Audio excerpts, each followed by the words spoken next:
Hello and welcome to the latest vlog from Catholic Concern for Animals. And today Chris and I are delighted to welcome Lorraine Platt, who is the founder of the Conservative Animal Welfare Foundation, who have been becoming increasingly influential in conservative circles over recent years. And we want to talk to Lorraine about the history of her organisation and the impact that they are having. So welcome, Lorraine. Thank you Gerald, and hi Chris, and thank you for inviting me to talk about Conservative Animal Welfare Foundation on your channel. Well, Conservative Animal Welfare Foundation is the sister organisation of Conservatives Against Fox Hunting, which we launched in 2010 and gave us the necessary experience to lead the Conservative Animal Welfare Foundation forwards. We focused on protecting the hunting ban from repeal because it was very heavily under that threat, as I'm sure you know. And fortunately, the policy has been dropped and we're delighted about that. And we wanted to encourage the Conservative Party leadership to focus on farm animal welfare instead, because it's a massive issue just with the sheer volume of animals involved. I mean, we're talking about tens of millions of animals here. So we wanted them to focus on advancing farm animal welfare rather than focus on a toxic policy of fox hunting. So we're really delighted that that has been dropped, and we can move forwards and focus on really advancing farm animal welfare. We have four major campaigns that we focus on. These are to end live animal exports for slaughter and fattening, to end cages for egg-laying birds, to end pig farrowing crates, and to also introduce mandatory method of production labelling so consumers can make an informed choice on meat and dairy, and that, you know, they can just the way that we see that egg labelling has been very successful. Consumers know whether they're buying organic eggs, free range eggs, or eggs from caged hens. So we already have that successful model, and we want that to be introduced, so we campaign on that too. And we also campaign on a lot of wider issues at the same time. For example, for animal sentience to be enshrined in UK law. Now that we've left the EU, we can go further than the EU and we can extend animal sentience.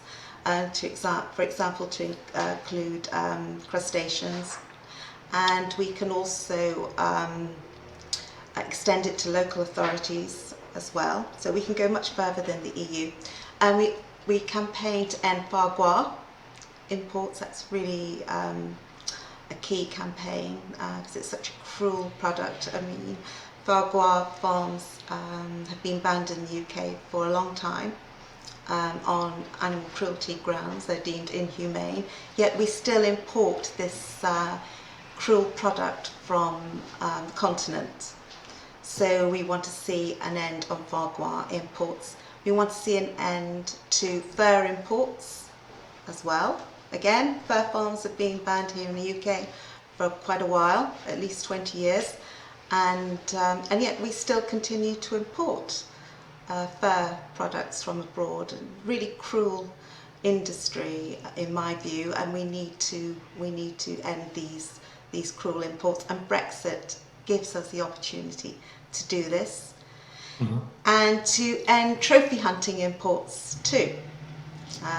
You know, that's a really abhorrent activity, trophy hunting. I can't understand how anybody would enjoy shooting beautiful wild animals for recreation, for sport. It's just, you know, it's unacceptable, and this needs to end. What will future generations think of us? And that we tolerate this, and it's ongoing. And we need to ban trophy hunting imports and to protect wildlife for future generations who might not see these wonderful animals. Rhinos are so vulnerable, and elephants and lions, their numbers have greatly reduced in the last few years. So we really need, and giraffes as well, so we really need to protect these animals, and there's no time to waste.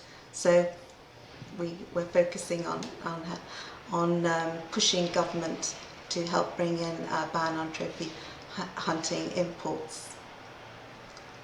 I'm really interested in the kind of like where these approaches come from, because you've outlined very well the kind of things your organisation is trying to achieve.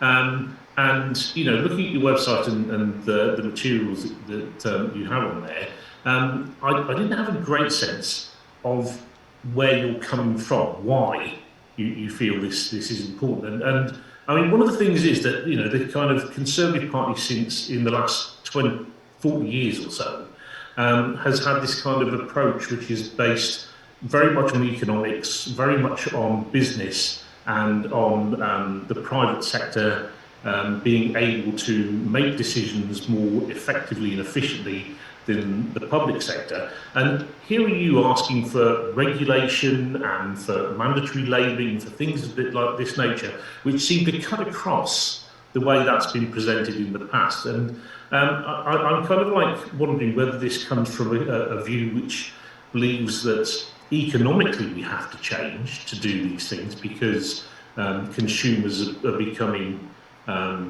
concerned about the way businesses are taking things forward, or whether it comes from a kind of more personal, moral stance, if you like, about the treatment of animals in these situations. Well, I think the public are becoming increasingly interested on animal welfare and want to see increasing protections for animals, and often look to government to show leadership on this. So we're in the position where we come from the grassroots within the Conservative Party. My husband was a Conservative Association chairman, and he's now still involved as an officer within the association. And we work with our MP and many people within the association with our contacts to promote animal welfare. And we have lots of inquiries from the public who have concerns on animal welfare and ask us to help advance their objectives that they want to see come into legislation. So we come from that angle, and I think many MPs say that their mailboxes, that's the largest mailbox they have, is on animal welfare. So it's a massive issue, and it's been increasing over the years. I mean, when we started in 2010, it was quite a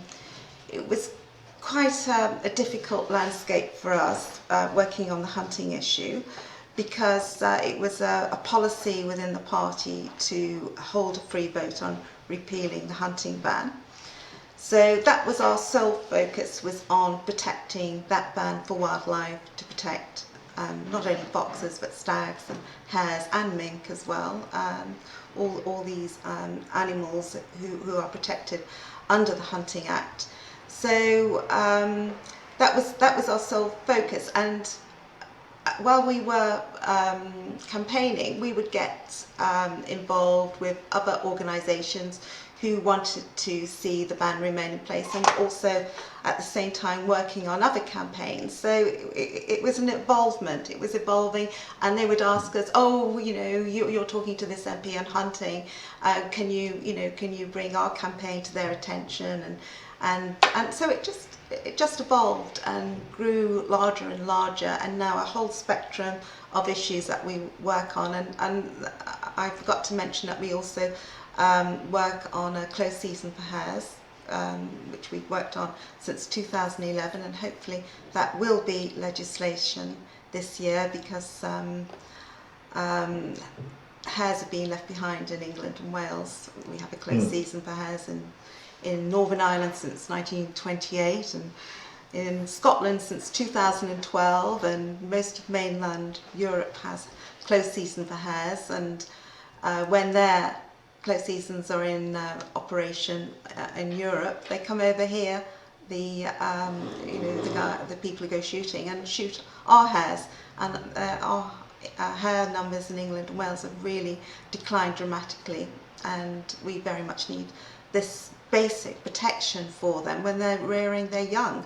Otherwise tens of thousands of leverets starve to death waiting for their shot mothers to return, and DEFRA recognises this as a huge animal welfare concern. So hopefully, fingers crossed, this will be in legislation very, very soon, and it will bring us into line with Scotland and Northern Ireland, like I said, who have had these closed seasons for quite a while now. So that's one of the campaigns that we started with Conservatives Against Fox Hunting. So it's an increasing awareness, I would say, generally, and we're so delighted to see that more and more people are speaking out to advance animal welfare. I mean, do you feel that you're winning hearts and minds in the Conservative Party? And do you think you feel you're winning Conservative members and supporters over to a more strongly animal welfare view, a view of legislation supporting animal welfare? Yes, absolutely. Like I said, when we first started the campaigns, the Blue Fox Conservatives Against Fox Hunting, our sister organisation, because they are very separate. That focuses on wildlife, whereas Conservative Animal Welfare Foundation focuses on farm animal welfare. Yes, we are winning hearts and minds, and we have fantastic patrons for the Conservative Animal Welfare Foundation. We have Sir Roger Gale, who's a champion of animal welfare, and Sir David Amos, a fantastic champion. They've both been in Parliament for 36 years, and I think Sir David Amos is your patron, isn't he, Chris? Gerald? Yes. Yeah, what a fantastic patron, he's just wonderful. And recently on his feet in Parliament with a pig farrowing bill as well. Yes, well, that was fantastic to see David leading this bill, a very important bill to end pig farrowing crates, and I think that's helped to draw government attention to it again. We know that Boris Johnson has talked about ending. Now that we've left the EU, we can go much further, and we can look at ending pig farrowing crates and ending live exports for slaughter and fattening.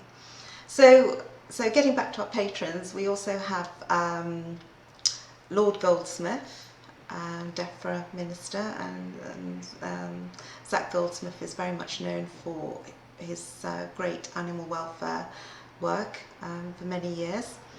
And we also have Teresa Villiers, the former Environment Secretary, and Teresa is absolutely committed to ending live exports and ending pig farrowing crates and ending cages for laying hens. And we also have Henry Smith, who's the co-chair of the All-Party Group for Animal Welfare. Now, Henry is very, very much into ending, which is fantastic, the import of foie gras, and he's held an adjournment debate on this, an event in Parliament to end this cruel product. And Henry successfully led the campaign to introduce CCTV in all slaughterhouses, which is now legislation in England, which is great to see. And we also have Tracy Crouch. Tracy is also our Blue Fox patron, along with Sir David Amos and Sir Roger Gale. And John Flack, the former MEP for the European Parliament. And John wrote a wonderful book on animal welfare a couple of years ago, which we launched at one of our events at the party conference, where we had Lord Goldsmith hosted the event, and we also had George Eustace speaking, Teresa Villiers, Therese Kofi, and Sir David Amos. So that's a fantastic book on animal welfare called Animals Can't Vote, so meaning that we can all vote for animals, you know, in our choices. And we also have Carrie Simmons as our patron, and everybody knows Carrie champions animal welfare and the environment. And we have Elise Dunweber, who's the chairwoman of Esher and Walton Conservative Association as well. And Stanley Johnson, Prime Minister's father, he's a patron too. And Stanley is very much into ending live exports, and you know, we very much hope that we see an end to this cruel trade very soon. I think I don't think I've forgotten to mention anyone. Yeah, so we have you know, we have these wonderful patrons who you know, who are very much leading on animal welfare. So yes, we are winning hearts and minds in the Conservative Party. So we're really pleased about that. And of course, our Prime Minister Boris Johnson, you know, he's very much wants to see an end to live exports too. Yeah, go on, Chris. On this issue of the hearts and minds that Lorraine was before us, and going back to the initial discussion about far-reaching agenda for animal welfare, that is a far-reaching agenda, which obviously CCA would share, as well as sharing a patron into David Amos. One of the things that I would like to actually put on record here and pay tribute to the record is that to imagine this agenda, frankly, from the Conservative Party 15 years ago would be a little difficult, because it wasn't there, frankly. And we were still, in those days, 15 years ago, possibly even long, short about, say, 15 years, still debating the issues of whether or not, for instance, whether a repeal of the Hunting Act, which was, you know, and everything in those days, frankly, in British politics, it was dominated by the Hunting Act, whether it would remain, whether it would be repealed, and very much these other actions weren't getting a proper discussion, because the whole atmosphere of the debate inside Westminster was often about just the Hunting Act. I might be overplaying that, but not a great deal, frankly. And in those days, my memory serves me correctly, it was animal welfare. You had people like Roger Gale, you had people like David Amos. At one point, there was one or two more, but that was really it, who stood out in the Parliamentary Conservative Party at that time. David and Roger were very, very powerful, very strong figures. But they didn't have a lot of colleagues, can I say, at that time. What Lorraine has done, and her work over the last decade or so, is bring animal welfare into a centrepiece debate within the Conservative Party, which is an incredible achievement, frankly. Thank you. It's only 10, 11, we're only in 2021, since you launched in 2010. That's not a long time. CCA has been going for 90 odd years. RSPCA has been going for 100 plus years. And inside 10 years, you've got the oldest, probably, political party in the United Kingdom to suddenly shift their emphasis. And that is an incredible achievement. I'd like to put on record what a great job that is, actually, because it is quite amazing. I think I first met Lorraine, I think. Thank you. We've known each other a few years now. Yeah. I think we first met in a committee room in Westminster during one of the Badger debates around Badger funding, some years ago now. And dare I say, then it was unusual for the Conservatives to be suddenly in this room discussing badgers with the animal welfare lobby.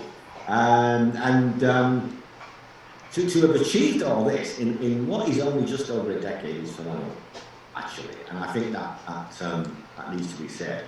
Thank you. And if all these things come to pass, sentience legislation, banning foie gras imports, banning fur imports, banning trophy hunting imports, live exports. I mean, all these things are what the animal advocacy movement has been campaigning for many, many years. Now, I understand that obviously the changes to Britain's relationship with the European Union make some of these possible that weren't possible before.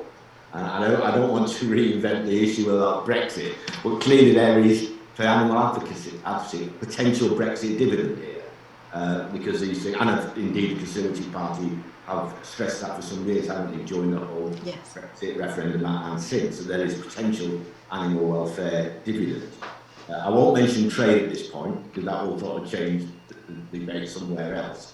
But certainly in the areas that British government now has more control over, because they're free to make laws. These things, it's a huge agenda, frankly. Now, I've said a lot of nice things, and they're true, so they actually are valid and needed saying. But of course, some people will say, well, let's see the legislation. When is the legislation coming? When is the enforcement coming? When is the implementation coming? And I believe I'm right in saying that there is a Queen's speech not far away. I think maybe 11th, and we're up our fingers crossed. Absolutely. There'll be a bill in there, 1 or 2 bills maybe. Any views on that, Lorraine? Yes, well, we're really looking forward to the Queen's speech. It's going to be a very important speech, and we're hoping for a whole raft of animal welfare measures to be included. You've mentioned 1 or 2 of them. Obviously, live exports for slaughter and fattening, we would like to see in there. Animal sentience, this is important and it's key. And it's also in the Conservative manifesto that the Conservatives will bring in new laws on animal sentience, which will go further as well, like I mentioned, than the EU. We'd like to see the closed season for hares included. And all sorts of other measures, for example, an end to glue traps, which are very cruel and indiscriminate catch birds and bats, very, very cruel devices. So we're really hoping for that, and an end to foie gras and fur imports, and trophy hunting imports. So these are very important measures that we'd like to see. And I'd like to just mention while we're talking about one of our patrons, who I don't know if I mentioned before, maybe not because he's a very new patron, and he's only been an MP since 2019. Chris Loader MP is one of our patrons, and he's leading the Animal Welfare Sentencing Bill to increase sentencing for animal cruelty, and this is actually at committee stage in the House of Lords right now, being led by Lord Randall, who's also another great animal welfare advocate. He's always been against hunting with dogs, and he's been supportive to our campaigns as well on the badger cull. And hares, and he led a bill on a 10-minute rule bill to protect hares with a closed season a couple of times. We have Lord Randall, who's, like I said, he's been great on animal welfare. So we're keeping our fingers crossed that we'll see some fantastic announcements in the forthcoming Queen's speech, which, as you mentioned, Chris, is very, very soon, May the 11th. So, and I think we're going to have a really great year for animal welfare. There's a lot to look forward to, particularly an end to live exports for slaughter and fattening. I mean, this is a decades-old campaign with many animal welfare charities and organisations. The RSPCA has been campaigning on this for decades, as well as Kent Action Against Live Exports, who are down there at Ramsgate on the front line, and often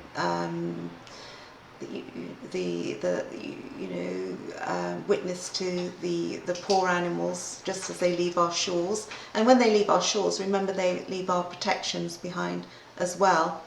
So this is a very important piece of legislation, and it will be a historical landmark and will help Great Britain to lead other countries to end live exports. We've recently heard about New Zealand ending live exports, which is very welcome.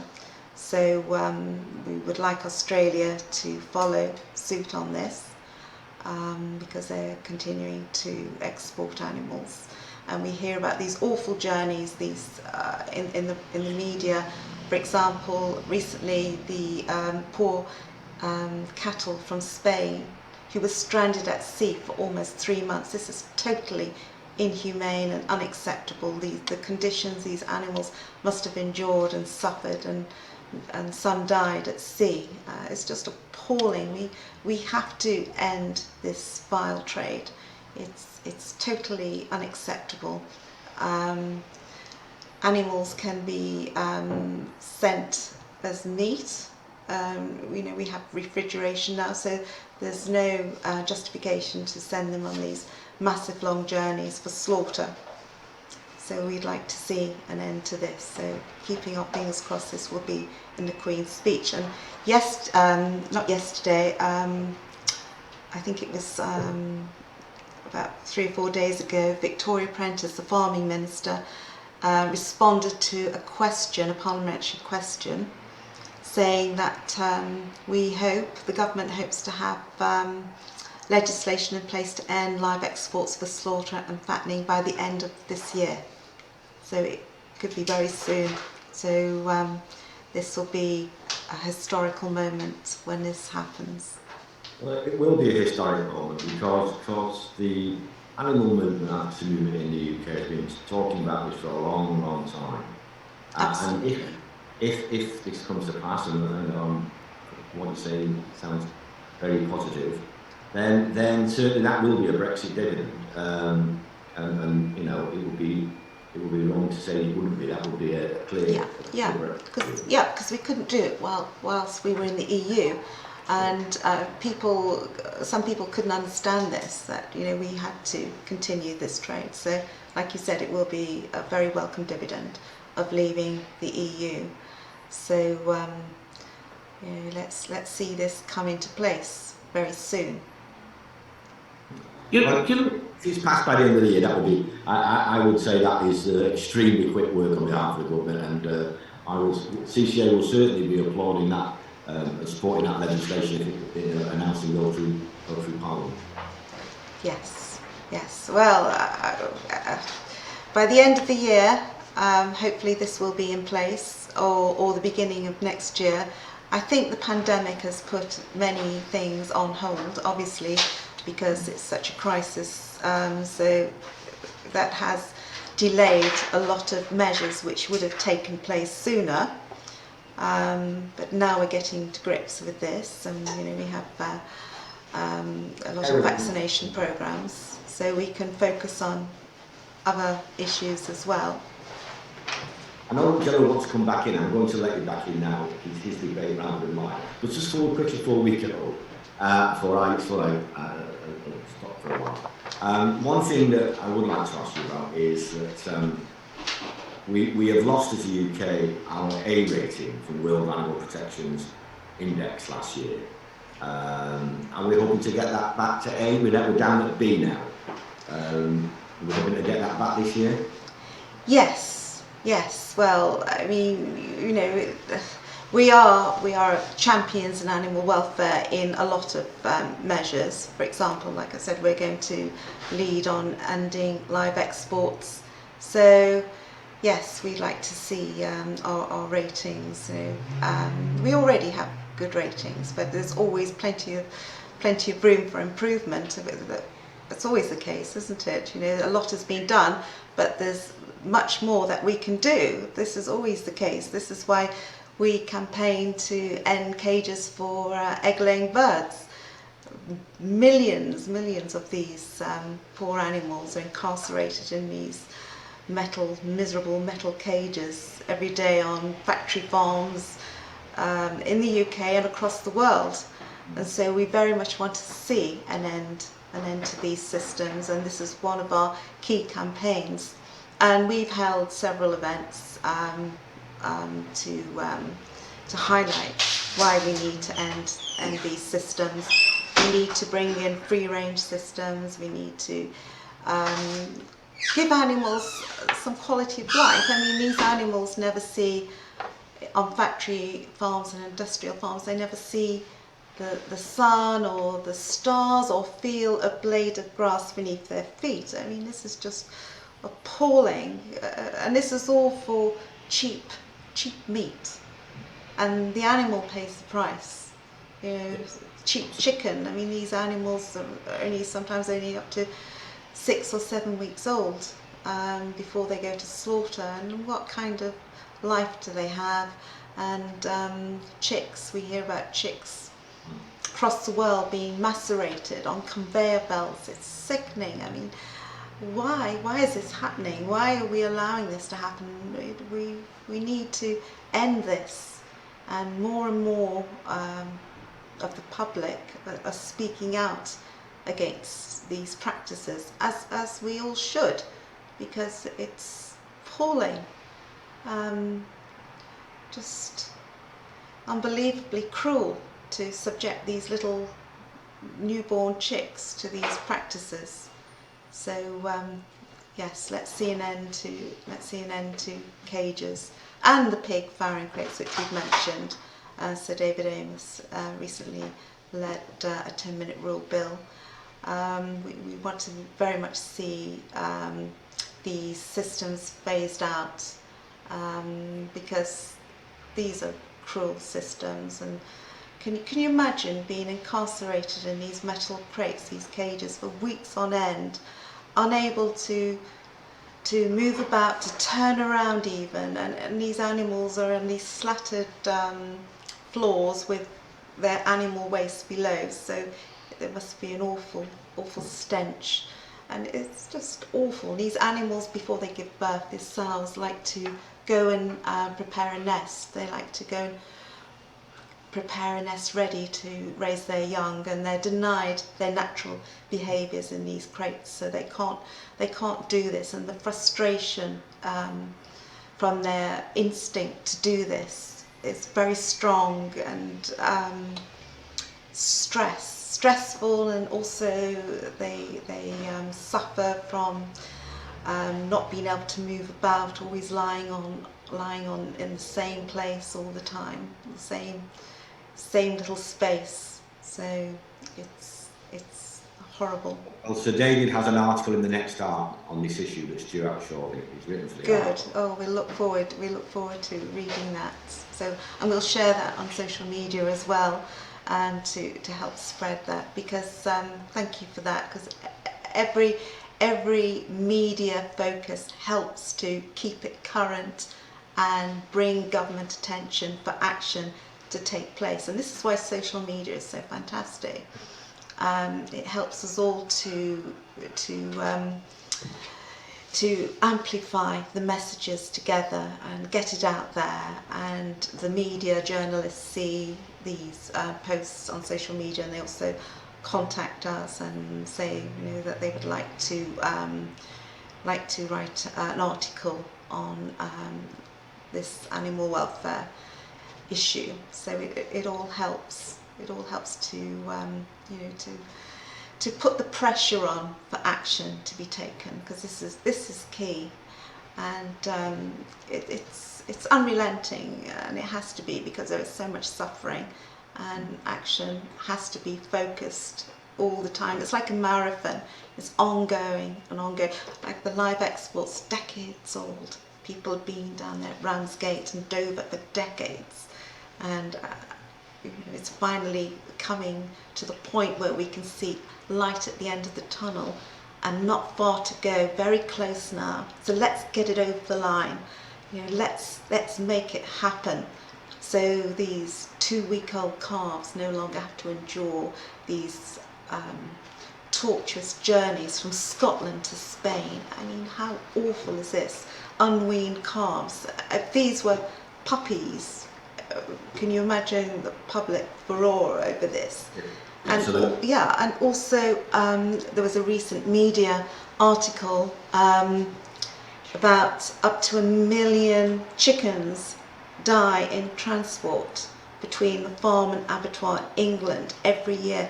1 million animals. And I recently brought this up with the minister as well, an environment minister very recently, because it's very important that not only do we end the live exports for slaughter and fattening, but we also improve and act upon DEFRA's proposals in their consultation to end live exports to increase the headspace for these animals who are travelling from the farm to the abattoir, that they also have improved conditions in the trucks, and also restrict the journey times here in England and Wales, and also to thermo-regulate the trucks, so if it's very cold outside or very hot, the conditions are kept comfortable for the animals, and you know, this is important, because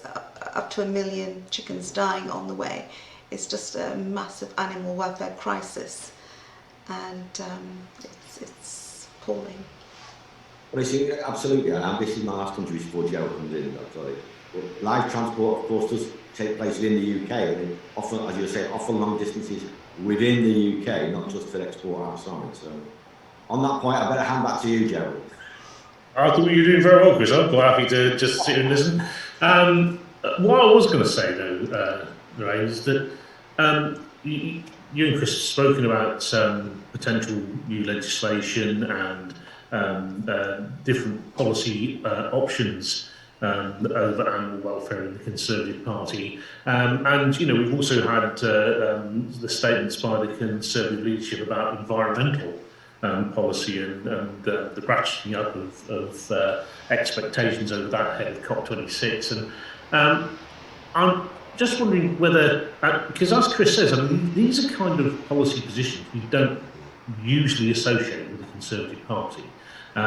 People like you have really seemed to change things in the Conservative Party. Is this because there has been a sea change within the Conservative Party, or is it just that you have a particularly open leadership at the moment who are prepared to listen to you? Well, I think that we have really good leadership. For example, I think we have such a fantastic array of animal welfare advocates within our leadership. We have Lord Goldsmith, we have Lord Randall, we have Boris Johnson, who also wants to see animal welfare advanced, particularly to end live exports. I think his father Stanley has been to Dover many years ago on live exports. So, you know, and Boris also wrote an article to end live exports while he was Foreign Secretary a few years ago now. So we have some wonderful people there promoting animal welfare and the environment. And as you know, Zach is very involved in protecting the environment and talking on deforestation, and also on you know, looking at electric vehicles to help combat climate change. So there is that, but I also do believe that there has been a gradual sea change, because a lot of MPs, their children also, you know, they're also pressing them to see new measures come into place. So it seems to be a consciousness, an increased consciousness. And also we have, like we mentioned earlier, social media. So we're seeing all these messages, and we're not dependent on the mainstream media the way we used to be years ago. For example, when we started our campaign against the repeal of the Hunting Act, we started with a homemade website, and we could get it out there ourselves at no cost. It was an awful website looking back, very basic, but it was authentic, and it was from the heart, you know, the messages. Yeah. And it attracted attention in that way too. But we weren't dependent on the media, because we opened a Facebook page, and that gained momentum, and also Twitter. And then the media became interested, because I think they were quite surprised that you know, there was this conservative drive to protect the Hunting Act, and they probably thought it was quite novel. And at first we found that we weren't getting the media attention that, you know, we felt would help. So we used our own channels, and then the media became involved, and this helped as well, you know, to help promote our campaigns. Well, the website couldn't have been that bad, because it was effective, right? And that's what matters, you know. Well, yeah, with Chris, my husband, who's a co-founder, he just made it, and it was very basic, I have to say. But then it just shows you that we can all do something. I mean, we just did it at home, you know. We can all do something, no matter one small step, no matter how small it is. It can grow and gain momentum, and then go from there. I remember somebody saying to me, well, what difference can you make? What difference can I make? What difference they meant themselves? And when people say that, I would say a massive difference, because we could all make a difference. For example, we can all make a difference, you know, with our choices, what we buy, what we eat. For example, what we bring attention to, how we can contact our MPs. I mean, MPs, I've said this before, their largest mailbox is on animal welfare. Their mailbag, it's always on animal welfare. So, and we brought this to the attention of the party leadership to discourage them away from including the repeal issue in the manifestos. And the 2017 manifesto did include a vote on repealing the hunting ban, and this was very unpopular with voters, with the general public, because people don't want to see a focus on this toxic issue. You know, they want to see some of the measures we've already discussed come into place, rather than go and return to something which the majority of people don't support. So yeah, so we're seeing a general sea change consciousness, yeah, and with the right people in place. Like I said, you know, we've never had a prime minister in his you know, in his first speech as Prime Minister talk about animal welfare before. Boris Johnson did, and we were all delighted to see this, because he talked about let's advance animal welfare. So I can't remember any other Prime Minister saying this in their first speech as PM. So people are already there, all helping, like the stars are lined up for these measures to come into place. So it's important that they do, because we must not miss this opportunity to maximise these, you know, these advances for animals while we can. I must say that one of the things which I like about your organisation, as a former politics lecturer, is the fact that it's a genuine grassroots organisation which has grown, has some influence. And in my experience, British political parties of any shade are very good at talking about grassroots democracy. They're not so good at promoting it and respecting it. And I had a look at your website, and one of the things which I thought was interesting is I looked at the resources section, and you have a whole series of reports. And you've worked with different organisations in producing these, like the Fish Welfare Institute for the fish report that you produced recently, the Vegan Society I noticed in there. How much are you a group who are creating your own policy preferences, or a group which is allowing these other voices to be heard within the party? Well, like for example, when I mentioned the closed season for hares,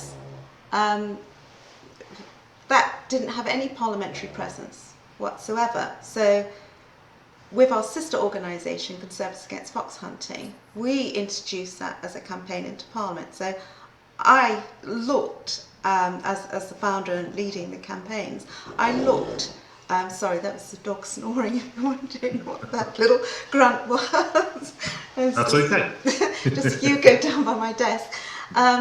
So that was leading and initiating a campaign. Of course, there would be many voices for a closed season for hares, but it didn't actually have a parliamentary presence, and organised the very first hare protection reception in the House of Commons in 2012, and we had very good cross-party support for that event. And as you can see, the wheels of change don't always happen as quickly as we would like them to, because it's now 2021, and we might just get, well, we feel we will have a closed season for hares at long last. But back in 2012, we thought that would be hopefully in legislation by 2015, and it's still 2021, and we're still hoping, and we believe it will be here this year. So we did initiate that, and we did trailblaze that, and we trailblazed the campaign on hunting in the Conservative Party. Like you said, there wasn't any pathway there. We had to beat that path through, and we didn't know how we were going to do it.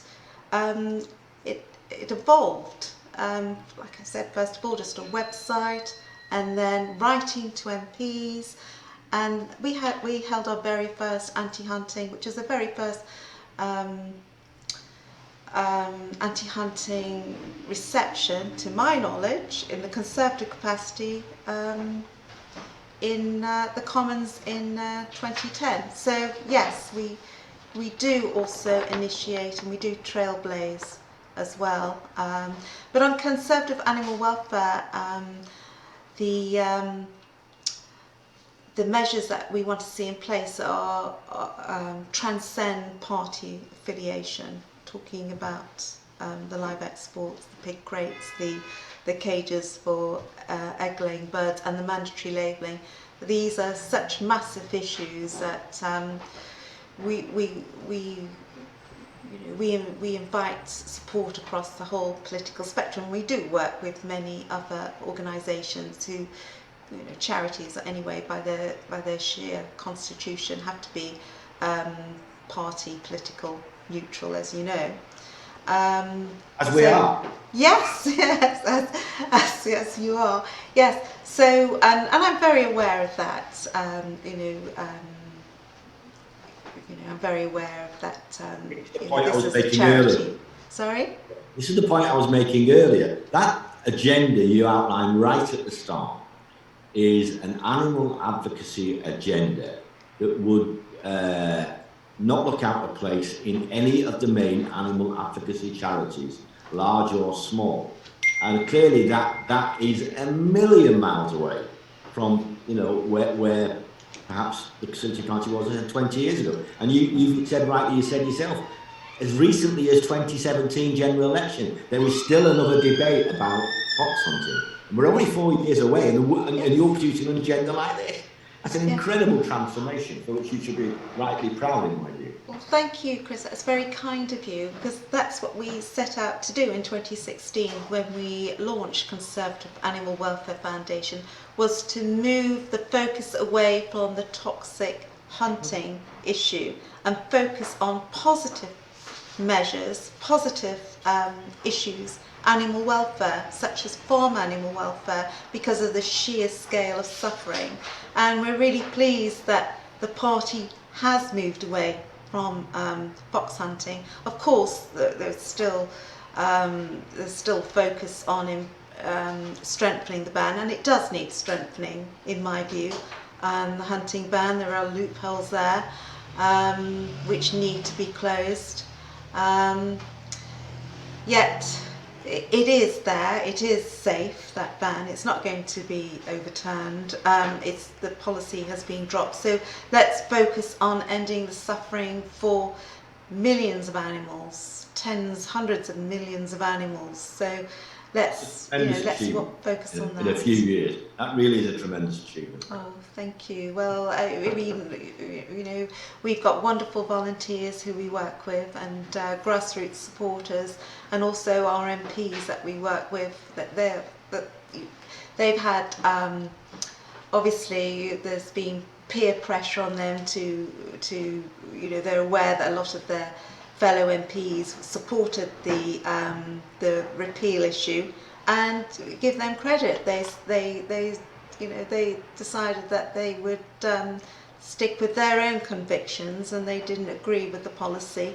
And we grew the number from approximately, I think it was 22 anti-hunting Conservative MPs at the start of 2010 to around 100. And we built that up by holding anti-hunting events in the Commons, and also at fringe events. And now we focus on farm animals, and we're really grateful to see these commitments in the party manifesto, which we pressed for. And I mean, there are many more things that we would like to see as well. Don't like snaring, this very cruel device. Some countries have banned snaring, so let's see an end to snaring, like the glue traps. And there are many other issues too. For example, I'm a director of Save the Asian Elephants, who the campaign well as well. And we would like to see a ban on advertisements related to unethical elephant-related tourism, such as elephant rides and shows where the elephants are trained to do all these silly tricks, and it's not acceptable. So we would like to see that legislation come into place as well. And there are many more. There's always so much that needs to be done. For example, we don't like debeaking as well of hens. This is cruel too. So there are many practices that we need to see come into play. Sorry, many bans that we need to see come into play to ban such practices. But there's always loads and loads of issues, and again, we at CCA have worked closely with Duncan McNair at the Asian Elephant. We're often giving him space in the ARC as well. In fact, I think he's going to be in the next one ARC, another article. So Duncan's had quite a bit of support from us as well in writing stuff. Yes, thank you for that. That's fantastic. I'm really, it's really grateful. We're really grateful to see that. That platform. Thank you. Because I don't think people are aware how much elephants suffer. Asian elephants, they're put through brutal training regime to make them, to provide these sort of activities. So yes, thank you for that. One last issue that I wanted to explore, because I think it would be wrong for us not to, given our own emphasis on fish over the last year, is that you now released the fish welfare report. Is that an area where you want to see change? I mean, you focus very much on aquaculture in that, and is that something you want to see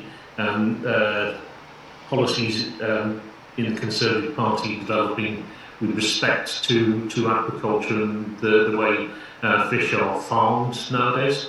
Yes, very much so. How it came about, our fish welfare report, which I have here. Here it is, our fish welfare report. And available on your website, of course. Yes, you can download it on our website. We have been publicising it in tweets and things. Oh, thank you so much. It came about because one of our directors said, well, we don't have any policy on fish on our website, and that is very true, and we thought we had to address this. And so we thought, well, we need to have the best research on this. So the wonderful Fish Welfare Initiative, they produced the report for us. Jennifer Justine Kirsch and Thomas Billington of the Fish Welfare Initiative, and they work with farmers, fish farmers in Asia on the ground to help reduce the suffering of fish. They helped to reduce the suffering of up to 12 million fish in Asia. So they produced the report for us, and we sent it to ministers and we sent it to MPs as well. And we think it's important that there is a focus on fish welfare, because they are the forgotten species, and we ourselves, we hadn't really paid much attention to fish. So, and thank you so much for your wonderful fish welfare conference earlier this year in January, which was very good and very informative, and it helps to spread that message that we need to think about fish suffering, because they're out of sight and they're probably out of mind, because we don't see them the way we do land animals.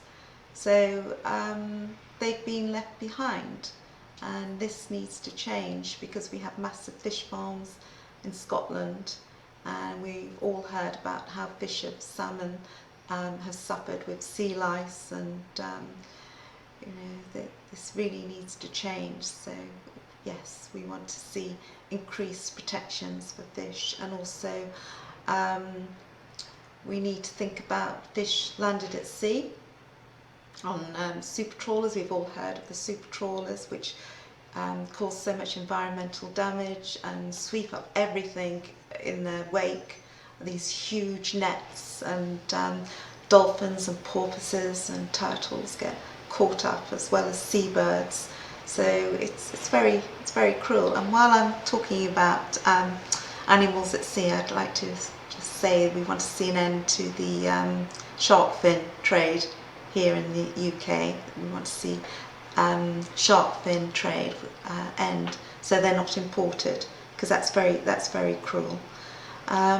So it is important that fish are focused on, because just again for the sheer massive volume of fish which are eaten, and a lot of people when they're giving up meat, and you know this, guys, you know, because you mentioned this, they move away from eating meat and poultry, but they turn to fish, because it's often the last meat product that people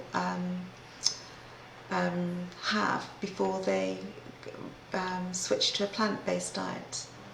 So we're talking about massive volumes of fish here, so we need to really increase their protections and speak out for them, because they don't have any voice of their own. So, and they're silent, aren't they? We don't hear from fish. Don't see them most of the time either. Yeah, and we don't see them. You know, fish don't scream, but we know that increasing scientific research shows that fish do suffer. They do feel pain. They are sentient animals, and we need to recognise this, and we need to act upon this, and knowing that fish do suffer, how are we going to lessen their suffering, and how are we going to provide for them in the way that we do for land mammals? So there's always so much that needs to be done. So this is a very new focus for us. We only released the report last month in March, so it's very new, and we're pleased with the response that we've had to the report. But can I quickly say I am absolutely delighted to see that report. Because as you know, CCA have been working on this issue for a little while, including the conference you kindly mentioned earlier. And to see already a major report from one of the country's biggest political party, the one that's currently in government, taking this seriously is a big bonus, actually. And I'm really pleased to see that, because, as our conference said, it is a forgotten species, it's a forgotten species. So I'm absolutely delighted. So, yet again, without wishing to overplay this, congratulations to you. So actually you moved away, so now you, instead of only a few years, you're now talking about fish welfare inside the Conservative Party. It's incredible, and I'm absolutely delighted to see it. Oh, thank you, Chris. Well, it's such an important area, and we need to. Sorry for the pun, but we need to see fish have a seat at the table. We need to discuss their needs, and improve their welfare. The way we are increasingly focusing on land animals, we need to do the same for fish. Absolutely. Thank you very much for your time, Lorraine. You've been fantastic. That's been a really excellent discussion. Before we leave, is there anything that you want to add? Is there anything that we haven't touched on that you would like to talk about? Well, we've talked about fish. I'd like to say, that we focused on fish at sea and fish on fish farms, and also we need to think about the fish in our rivers as well. Because there are angling, and we need to think about how we protect the welfare of fish in rivers. So we need to focus on all aspects of fish welfare. Wow. Can I just quickly say that is tremendous to hear, because often, we talk about fish are forgotten species, and they are, but the actual welfare of fish in our lakes and rivers are even more forgotten, if that's possible. If that's good English, I don't know.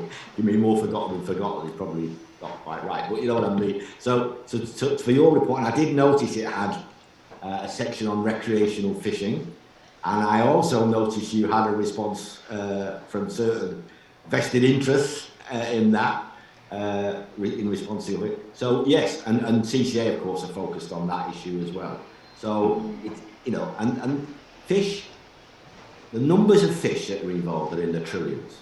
We talk about, quite rightly, the number of, as you have done, the billions of land animals that are used for human consumption mostly each year. But the figures for fish are in trillions. But even in just issues like recreational fishing, and I'll use that expression because you use it in your report, there are tens of millions of fish. Not only in the UK, it's a worldwide activity.